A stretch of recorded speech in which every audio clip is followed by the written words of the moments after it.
Fala galera, vamos junto com a turma do Gazeta Esportiva conferir as últimas informações do Timão. Torcedores vão ao CET e conversam com jogadores Fabinho e Dorival. Líderes da Gaviões da Fiel falaram com o elenco nesta terça-feira. Vamos conferir aí como foi essa conversa. Aí, Alexandre Silvestre, você está no dia a dia do clube, você fez essa matéria, você estava no jogo. O que dizer de tudo isso? Eu prefiro até ampliar do jogo para esse recorte do Dorival, porque olha a bucha que ele tem que administrar. Ele sabia da situação, pediu reforços que não chegaram por motivos óbvios. O Corinthians vende o almoço para comprar a janta, pagar salário, para pagar fornecedor, não tem dinheiro para investir. E ele tem que se virar com o que tem, como eu disse na reportagem. Então, o Dorival, ele não tem grandes responsabilidades nesse momento. A responsabilidade maior é da diretoria que mandou embora um antecessor que podia até não estar já mais extraindo tudo que dava para extrair do time, mas conhecia os problemas, conquistou algumas façanhas, como a gente descreveu aí na matéria. Eu não teria trocado Ramon Dias por Dorival Júnior. São técnicos, para mim, equivalentes, bons treinadores. O Dorival talvez tenha que encontrar uma solução caseira, rezar para um desses meninos aí, Guinegão, Kaique, explodir, porque do jeito que tá, como é que o cara vai fazer o omelete sem os ovos? É a comparação clássica do futebol. Não tem ovos, você não faz o omelete. Como é que ele vai montar um time melhor se ele não tem material humano, se ele não tem pé de obra, Garrafa? Então, eu concordo com você no seu início do comentário, né? Acho que o Dorival Depois aí... Não, depois eu tenho algumas divergências do seu pensamento. O Dorival, ele não tem grande responsabilidade, a responsabilidade da diretoria que não consegue montar um time competitivo, né? Aí você tem razão nisso. Claro que o Dorival também tem sua parcela de culpa nesse momento do Corinthians. Aí quando você começa a fazer uma comparação com o trabalho do Ramon Dias, a gente tem que entender o quê? O melhor momento do Ramon Dias, ele teve à disposição o Garro, o Yuri e o Memphis. Sim. O Dorival não teve esse trio se teve em um ou outro momento. Ele, quando assumiu, o Garro estava fora. Aí quando o Garro vem, ele praticamente perde o Yuri. E o Memphis está numa tiriça danada. Isso foi citado na reportagem. Então, o Memphis precisa dizer, ele tem o direito lá de receber os atrasados, os outros jogadores têm premiação também atrasada, os funcionários do clube, até aí está tudo certo, todo mundo tem os direitos. Agora, o que não dá, eu não vou ser leviano de dizer que o Memphis forçou o terceiro cartão para não jogar lá no Castelão, em Fortaleza. Para quem não sabe, de avião, a viagem daqui em Fortaleza dá 3 horas. Para ir, 3 horas para voltar. Ele pode ter zerado os cartões para jogar contra o São Paulo. Mas como jogar contra o São Paulo? Não sei. O jogo importante. Ele pode ter forçado de propósito porque não queria viajar, porque tá bravinho. Ele pode ter forçado para se garantir no jogo contra o São Paulo. E o que vale o jogo do São Paulo? Qual é a diferença? Nesse momento, qual é a diferença do jogo do São Paulo para o jogo do Ceará? O próximo jogo do Corinthians é o mais importante. Rivalidade. Não, que rivalidade? É pontuação. Então, eu repito, não estou dizendo que o Memphis forçou. Não posso afirmar isso. É impossível você afirmar isso. Agora, que é uma inconsequência. O jogador com a experiência que tem. Né? Sabendo dos problemas que o Dorival tem. E a culpa é do Dorival? Não, deixa eu concluir. Sabendo dos problemas que o Dorival tem, sabendo dos problemas que o Corinthians tem, ele tomar aquele terceiro cartão amarelo como ele tomou, ele tem que ser chamado à diretoria. E por que não? Não sei se não deve constar no ótimo contrato dele, mas ele devia pagar, ter um desconto pela bobagem que ele fez. Porque o Corinthians já não tem o Yuri, não vai ter o Memphis, vai o Garro sozinho lá jogar no Castelão contra o Ceará, então ele foi inconsequente. Não vou afirmar, repito, não vou afirmar que ele forçou o terceiro cartão amarelo. Você em casa tire a sua conclusão. Mas a gente estava falando do Dorival. Não, mas eu estou falando do time, não todo geral. Isso que eu estou falando. Eu quero entender por que você não concordou com parte do meu comentário. No final, referente ao Ramon Dias, teria feito um trabalho melhor, Silvestre. Porque ele tinha à disposição os jogadores, mas isso aí foi explicado. Mas eu quero saber... Opiniões divergentes, tá tudo certo. Você não entendeu. Mas Memphis foi citado nessa reunião, nesse encontro da Gaviões hoje? O que aconteceu? Eles foram até o CT, no treinamento? Eles entraram no CT sem serem convidados. Um grupo lá, liderado pelo Alê, que é o presidente da Gaviões, o próprio Alê falou ao meu timão, a gente não foi convidado, não marcamos nada.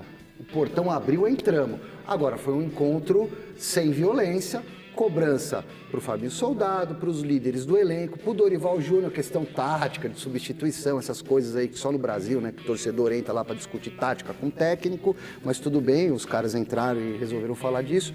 e cobraram também o Osmar Stabile na questão da política e tudo que está acontecendo no Corinthians. Então a Gaviões foi lá para botar uma pressão e pedir, no caso do time, para os jogadores levantarem a cabeça e jogarem mais do que jogaram contra o Bragantino. Nem acho que o time jogou tão mal, principalmente no segundo tempo, mas no entendimento desses torcedores da Gaviões da Fiel e de acordo com a declaração do Alê, que é o presidente da Gaviões, o Corinthians ficou um mês sem jogar e deveria ter mostrado um futebol melhor no último final de semana. O futebol profissional e moderno, né, como a gente cobra dos clubes, ele passa longe dessas imagens. Passa longe dessas imagens.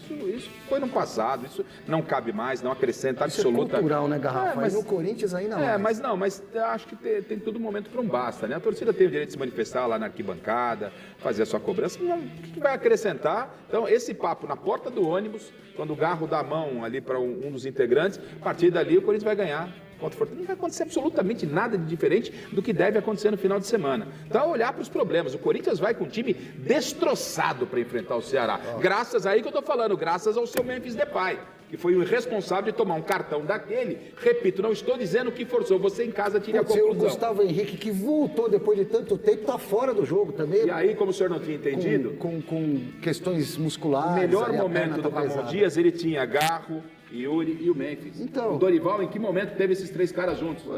Então a gente falou a mesma coisa. Eu passei um pano pro Dorival, porque ele também não teve todos os jogadores à disposição. Vamos respirar um pouquinho, que o Corinthians é isso, vocês sabem. A gente vai falar mais de Corinthians hoje ainda, claro, que Palmeiras, tem São Paulo, mas agora... E o Corinthians enrolado? É isso, né? Porque a gente tá falando de Palmeiras, mas vamos voltar a falar de Corinthians aqui, né, Silver? O que mais você separou pra gente? Porque é uma situação totalmente diferente dessa que a gente estava falando aqui do Palmeiras. É porque ontem à noite no Parque São Jorge teve reunião do CORE com votação de algumas matérias, dentre elas a questão do cartão corporativo do André Sanches, que foi utilizado indevidamente por ele, já reconhecido pelo Andrés, que devolveu 15 mil de 10 que ele gastou com juros e correção. Confesso que eu não me convenci com essa desculpinha que ele trocou o cartão lá que era parecido. Pô, você gasta 10 pau numa viagem, você não vai ver a fatura no final do mês? Pô, não vê. Ué, cadê os 10 pau aqui? Enfim, mas foi a justificativa dele. Teve uma votação até apertada nessa matéria, mas o CORE definiu que o caso vai para a comissão de ética. Esse é o caminho, do CORE para a comissão de ética. Comissão de ética investiga e sugere uma punição ou não para o pleno do Conselho Deliberativo. A punição podem ser várias, inclusive afastamento dele em definitivo do clube. Não acredito que isso vai acontecer, esse processo deve levar tempo, não é para hoje, e pode esperar. Tem coisas na frente também, né? O CORE votou, aprovou, usou errado o cartão, se justificou, vai ser investigado agora na comissão de ética. Se a ética entender, a ética encaminha para o pleno do Conselho Deliberativo e aí os conselheiros votam ou não uma possível punição que pode até ser o afastamento do André Sanches. O Corinthians ele é tão grande, né? Tão grande. O Corinthians, se eu não me engano, ele é o 11º na classificação hoje do Campeonato Brasileiro. É isso aí, 16 pontos. Ele é o 11º. Por que eu estou falando isso? Porque o Corinthians, com tamanha confusão, a cada dia vem uma notícia extra-campo, né? Esculhambando a marca do Corinthians. É uma atrás da outra. E mesmo assim, o Corinthians ainda está com 5 pontos acima da zona de rebaixamento. E a gente é cobrado assim, por que vocês não fazem a mesma coisa no Palmeiras? Sabe por que não faz a mesma coisa? Não é porque a gente escolhe o Corinthians, é porque o Corinthians está numa guerra política tão grande que os grupos lá vão vazando as informações. Então as informações vazam, o jornalista apura respirou, Alexandre Silvestre. Amanhã tem Corinthians, amanhã tem São Paulo, tem todo mundo. Obrigado, meninos. Tchau. Um beijo para vocês do outro lado. O Corinthians está atento à janela, essa é bem verdade, que o Corinthians está atento à janela. Se chegar uma proposta que seja boa para ele, boa para o Corinthians, cara, pode dar negócio. Isso aí, o Corinthians sonha. É que nessa questão que eu falei... O Corinthians quer muito negociar o Memphis? Não é que o Corinthians quer negociar o Memphis, porque isso aí dá uma polêmica, eles têm medo de falar isso lá dentro. Mas... Usei palavras fortes. Usou palavras fortes que... Perguntei, gente, fique claro, teve uma interrogação no fim. Mas lá dentro a gente sabe que é. Se chegar uma proposta, igual ele não falou, na hora vão liberar. Eles estão querendo refazer um contrato. Você imagina 6 milhões por mês. Nessa questão do choque cultural... eu concordo com o Hernan em tudo. Eu só falei da questão do discernimento, acho que o Memphis não discerniu ainda o Brasil, né? Apesar das visitas que ele faz às comunidades, periferias. Por quê? Porque ele está com o salário em dia e ninguém na Europa ofereceu isso para ele. Eu lembro que o Sevilla fez uma proposta que ia dar 2,5 milhões de reais o salário dele, Luísa.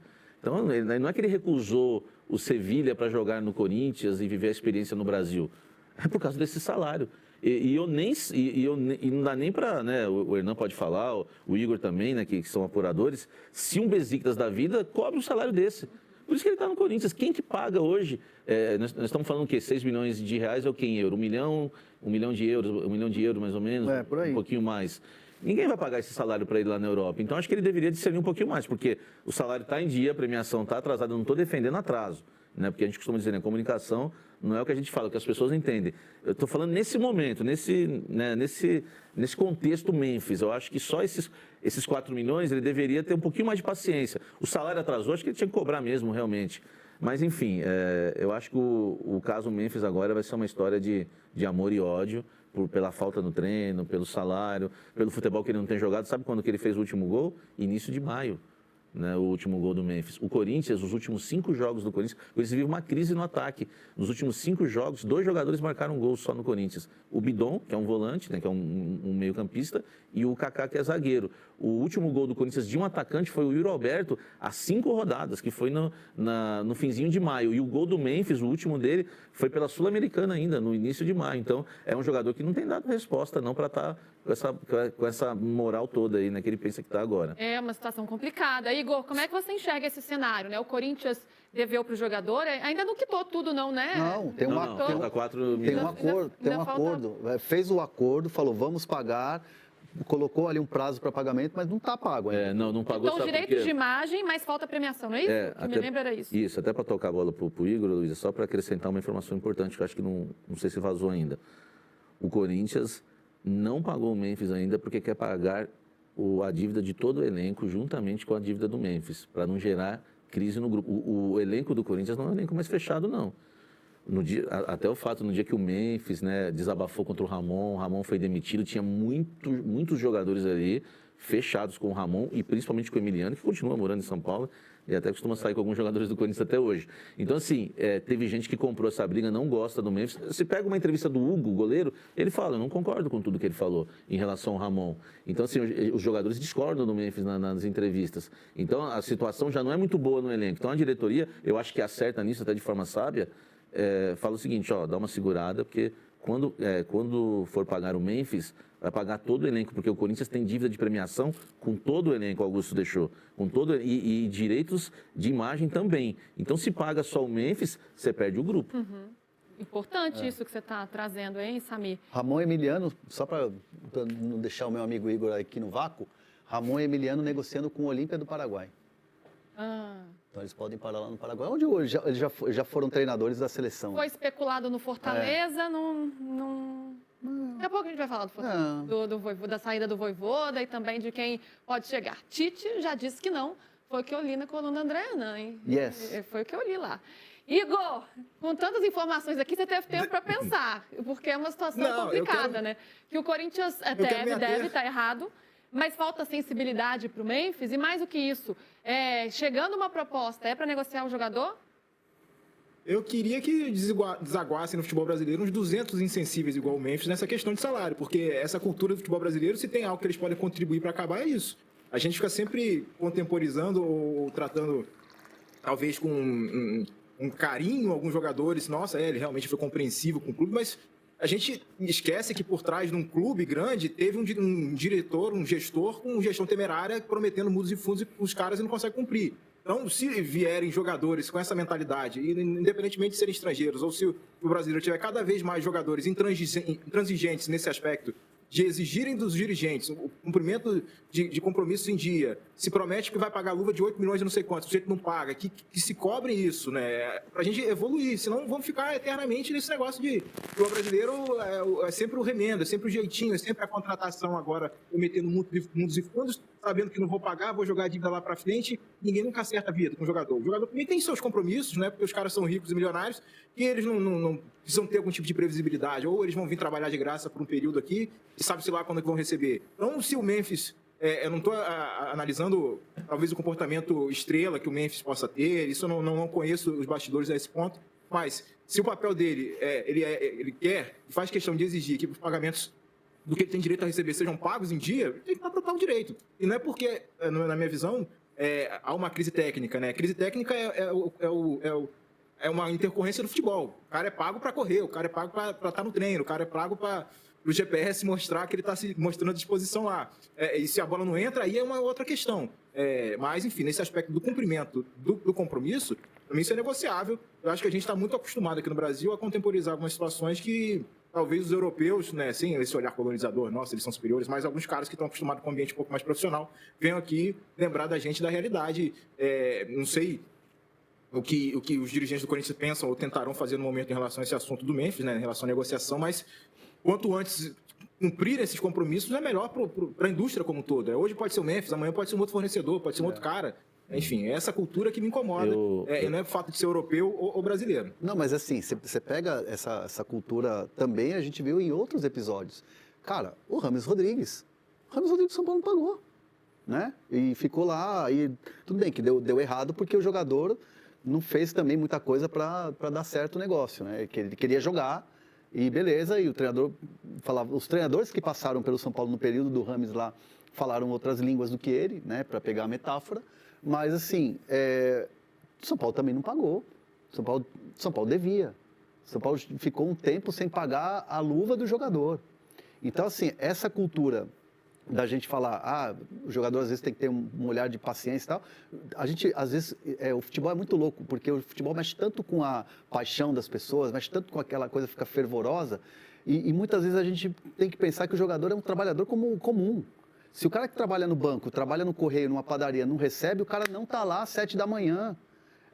Se a gente aqui não receber, a gente não vai fazer, a gente vai fazer conteúdo para outros lugares, onde vão pagar a gente. E o jogador de futebol, quando reclama que não recebe, ou o Memphis, que tem uma outra mentalidade, porque veio da Europa e tal, nessa questão de valores, a gente aponta o dedo, fala assim, o cara tá dando migué, esse cara é chinelinho. Profissional, né? E o torcedor apaixonado, né? Às vezes não tem essa... Não, se a gente for na raiz da questão, com certeza o Memphis tem a razão dele. Claro, total razão. O que ele perde a razão, e eu acho que faltou essa sensibilidade na questão dessa premiação, recebendo 6 milhões por mês. Nenhum jogador do futebol brasileiro, eu sei que o culpado não é o Memphis, o culpado é Augusto Melo e companhia que fizeram esse contrato, é um contrato lunático, é um contrato fora da realidade. Não existe um jogador no futebol brasileiro que receba 6 milhões de reais por mês. Aliás, não existe um jogador no futebol brasileiro em atividade hoje que mereça receber 6 milhões de reais. Você pode falar aqui, qual é o melhor jogador do futebol brasileiro hoje? Pode pensar um jogador do Flamengo, do Palmeiras, não sei. Nenhum vale 6 milhões. Não existe isso. E um cara que está recebendo em dia os 6 milhões, eu achei que ele pecou nessa questão de faltar no treino, né, por causa disso. Deveria ter negociado isso nas entrelinhas, ou então vamos rescindir. Seria melhor para todo mundo. Por que ele não rescinde, então? Seria melhor para todo mundo. Né? O Corinthians adoraria que ele rescindisse o contrato. Aliás, na reunião, o Osmar Estava, ele foi com o Leonardo Pantaleão, que é o diretor, que é o superintendente jurídico, para, se ele quisesse rescindir, só que ele falta no treino sem avisar. Mas é claro, concordo plenamente com os colegas, porque o Augusto Melo promete pagar luvas, 9 milhões de luvas ao Coronado, em 9 prestações de 1 milhão. Ele paga só a primeira. E aí ele vem num programa de TV, senta aqui na cadeirinha senta aqui do lado do Hernan, conta um monte de história, trouxemos o Memphis, fechamos o contrato não sei com quem, mas não paga ninguém. Então, assim, concordo plenamente. É só essa questão desse contexto do Memphis que me foge a regra um pouco. Muitos refugiados estão passando fome. Porque, por exemplo, ele ia fechar o contrato com a Adidas e ele ia na televisão falar que é maravilhoso. Acabou esse negócio de Nike, não somos escravos da Nike. Ia vir contar um monte de coisa, né? Só que ele ia deixar um BO muito grande para o próximo presidente, porque ia ter multa da Nike. O Corinthians tinha uma dívida de 30 milhões com a Nike. O contrato geraria a multa. a Nike ofereceu mais que a Adidas, mas ele fecharia com a Adidas, porque a Adidas ia dar um bom adiantamento, ia vender uma história que foi maravilhosa, e quando o contrato vazasse daqui 2 anos, acabou. O contrato da Adidas, o Corinthians ia ter que pegar 80% do valor ali para pagar a multa da Nike, porque a Nike justificava que eram 5 anos ainda de contrato, né? Então, até fugindo um pouco do assunto, mas só para a gente entender que realmente os dirigentes fazem um monte de loucura e vão deixando para frente isso. E só uma informação importante, por essas e outras que... Só dar um registro aqui, Igor. Teve... os Gaviões da Fiel foram no CT agora. Eita! Foram no CT agora. Foram conversar com os líderes e com diretoria. Chá ou café? Foi o quê? Mas é protesto? Conversa. Não, foi uma conversa. Não houve invasão. Não foi invasão, para deixar bem claro. Não foi invasão. Não foi protesto, aquela coisa violenta, aquela coisa com cantos e tal, xingamentos e ameaças. Não foi isso. Foi totalmente tranquilo. Os líderes da Gaviões chegaram no CT, porque o Corinthians vai viajar para Fortaleza daqui a pouquinho para enfrentar o Ceará amanhã, e conversaram com os líderes, né? Elenco, diretoria e tal. Foi uma conversa, pelo que eu acabei de receber aqui, de uma pessoa que está lá no CT, pacífica. Mas houve esse posicionamento da Gaviões em relação ao momento que o Corinthians está vivendo. Isso no CT? Isso no CT agora. Não no Parque São Jorge. Não, CT agora. No CT agora. Então, CT agora. Tá lá, Gaviões da Fiel conversando, então, com as lideranças. A gente sabe ainda não... Tá chegando as informações, né? Quem é que está reunido, quem é que... Não, são os líderes da Gaviões, a diretoria recebendo e Fabinho. Conversando, Fabinho, o Mar Stabile, e aí com as lideranças do grupo, do Corinthians. É isso, gente. É uma informação de última hora, hein? A Gaviões da Fiel reunida aí com lideranças do Corinthians, com diretoria no CT Joaquim Grava. Qualquer novidade a gente traz aqui. Igor, você pediu a palavra. Eu só ia falar que essa situação do Corinthians, essas e outras com outros clubes, né, só reverberam, assim, o negócio foi ecoando, né? Fair play financeiro já. Fair play financeiro já. Enquanto a gente não tiver no Brasil uma regulamentação e uma lei que realmente pegue, a gente já viveu um resquício, uma sombra disso do Profut, que prometia a responsabilização de dirigentes e tal, por gestão temerária, enfim, as coisas na prática não estão acontecendo. Quem sabe agora seja uma outra janela de oportunidade para a gente ter uma legislação de cima para baixo, por parte da CBF, com a discussão dos clubes e tal, que envolva pluralização nessa dinâmica de pagamento de obrigações financeiras aqui no brasileiro. Então, isso eternamente, a gente vai evoluir nesse aspecto nunca, vai ficar sempre um devendo o outro deve um, finge que paga lá, empurra para lá, ninguém paga ninguém, fica por isso mesmo. Aí, alguns clubes conseguem essa reestruturação financeira, outros não, e fica todo mundo compartilhando esse ambiente. Então, fair play financeiro já. Ô, Samir, só para a gente encerrar o assunto Corinthians aqui, porque temos muitos outros temas aqui no De Primeira, o programa está muito cheio. Nos bastidores tem toda a questão envolvendo André Sanches também, né? E as investigações, né, em torno do ex-presidente. Como é que está isso? Só para a gente finalizar, arrematar o assunto Corinthians. Tá, vou até resumir rapidinho. Ontem o CORE se reuniu, que é o Conselho de Orientação, né, do Corinthians, para analisar a questão dos cartões corporativos que foram, né, utilizados pelo André Sanches, né, no final do seu mandato, né, no seu último mandato pelo Corinthians, e foi uma votação para, né, saber se ia abrir o processo pedindo, né, a exclusão, viu, Luísa, do André Sanches do quadro de associativos do Corinthians. E a votação deu 9-7 a favor. 9-7 a favor, abriu então o processo. Agora, depois que o CORE aprovou, esse processo é levado para o Conselho de Ética do Corinthians. O Conselho de Ética vai analisar, vai investigar tudo e vai fazer um parecer. Então, vamos dar um exemplo aqui. Se o Conselho de Ética colocar lá no parecer que é a favor da exclusão do André Sanches, isso vai para votação no Conselho Deliberativo. Se eles acharem que não, vai morrer ali.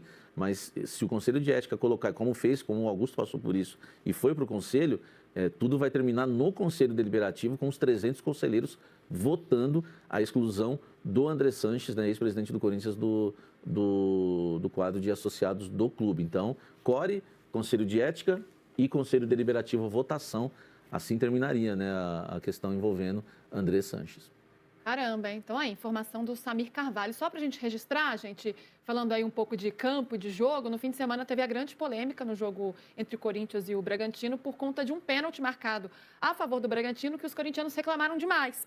E ontem, né, o Comitê de Especialistas em Arbitragem da CBF, que é quem analisa todos os lances, né, que faz esse trabalho de avaliar os principais lances do Brasileirão, deu razão ao árbitro da partida, o Bruno Arleu de Araújo, na marcação do pênalti. Segundo o documento, o corintiano, o Kaká, né, que é quem está envolvido ali na jogada, obstrui a passagem do adversário e não atinge a bola. Então, essa foi a versão ou a análise feita pelo departamento aí da CBF. Esse pênalti que gerou muita reclamação por parte dos corintianos. O Bruno Arleu ali no momento, ele não dá o pênalti, ele manda seguir o lance, mas é chamado pelo VAR e aí ele muda a decisão dele. Muito bem. Líderes da torcida organizada Gaviões da Fiel estiveram na tarde desta terça-feira no centro de treinamentos do Corinthians e conversaram com jogadores, com o técnico Dorival Júnior e o diretor executivo de futebol Fabinho Soldado. O encontro ocorreu a céu aberto antes dos atletas entrarem no ônibus que levou a delegação para o aeroporto de Guarulhos. O elenco viaja para Fortaleza, onde nesta quarta-feira enfrenta o Ceará no Castelão, às 19h30, pela 14ª rodada do Brasileirão. A entrada dos torcedores organizados no CT foi flagrada pelo site Meu Timão. Os torcedores estão incomodados com o desempenho recente do clube. No último domingo, após um mês sem jogar, o Corinthians perdeu em casa por 2-1 para o Bragantino. Apesar da insatisfação, a conversa transcorreu em clima pacífico. Após o tropeço de domingo, parte da torcida alvinegra já havia vaiado a equipe da Neoquímica Arena. O Timão ocupa a 11ª posição do Brasileirão, com 16 pontos. O Ceará, adversário nesta quarta, tem 2 pontos a mais e está na 9ª colocação. O Corinthians tem uma extensa lista de desfalques para enfrentar o Fortaleza. Além dos atacantes Memphis Depay, Romero e Yuri Alberto, o Timão não poderá contar com o zagueiro Gustavo Henrique, titular na última partida. Memphis e Romero estão suspensos, enquanto Yuri Alberto segue em recuperação de uma fratura em vértebra localizada na região lombar. Já Gustavo Henrique fica fora do jogo para controle de carga. Como voltou a atuar depois de um longo tempo inativo, o zagueiro precisa de maior tempo de recuperação entre uma partida e outra. Além deles, o Timão não contará com 2 reservas. O volante Rian, com desconforto estomacal, e o lateral esquerdo Hugo, com desconforto no músculo adutor da coxa direita. Por outro lado, o zagueiro André Ramalho e o meio-campista Breno Bidon voltam a ficar à disposição, após cumprirem suspensão diante do Bragantino. Quem também retorna é Maicon, poupado no último domingo por desgaste muscular. Uma possível escalação do Corinthians para enfrentar o Ceará tem Hugo Souza, Mateuzinho, André Ramalho, Kaká e Matheus Bidu, Maicon ou Ranielli, José Martínez ou Breno Bidon, André Carrijo e Rodrigo Garro, Thales Magno e Héctor Hernandes.